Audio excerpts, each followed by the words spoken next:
Taldanda athletic club द्वारा cricket tournament अनुष्ठित हो जाइए। जगतसिंहपुर जिला Kujang block Taldanda athletic club 16 team को नहीं आयोजित टूर्नामेंटर फाइनाल मैच रे हरिदासपुर कुंज कोटी मध्य संघर्षपूर्ण खेल होता। एथिरे हरिदासपुर बाजीमात करथिला एवं हरिदासपुर चैंपियन सहित ट्रॉफी हासिल करिछि।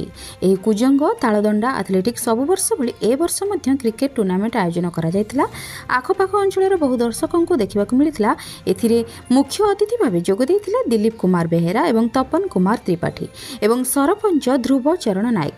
तालदंडा एथलेटिक कमिटीर सदस्य चंदन परिडा, देवन बेहेरा, राकेश महापात्र, काली प्रसाद मुदुली, सुरेंद्र स्वाई फाइनल मैच को श्रृंखला भाव परिचालित करथिले। मो नाम दिव्यरंजन दास, प्रोफेशनल रे work safety engineer human company मो नॉन प्रोफेशनल समाज सेवी लोक मानकर भल मंदर न आसे। तो मु आज मत इनविटेशन देइतले तालदंडा जो क्रिकेट टूर्नामेंट होची जो ऑर्गेनाइजेशन टीम थैंक यू जनाऊँ, धन्यवाद। आ गुरुजन भाई नमस्कार जनाऊँ।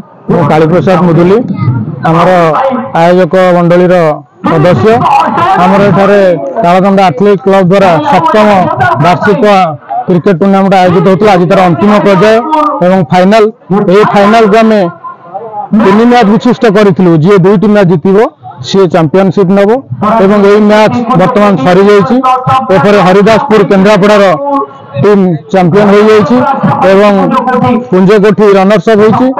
आमर अतिथिवृंद माननीय शिल्प मंत्री प्रतिनिधि कुजंग ब्लॉक प्रतिनिधि दिलीप कुमार बेहेरा उपस्थित अच्छा सहित अन्य साथी मैंने उपस्थित रही खेल को साफल्य मंडित कर। शत्रुघ्न मल्ल पंकपाल मंडल 1 नंबर जोनर मो सभापति। ये खेल तो दीर्घ दिन है चली रही। आज मत निमंत्रण मुझे गेस्ट हिसाब से उपस्थित रही। जगतसिंहपुर संतोष मल्ल रिपोर्ट, जन अधिकार लाइव।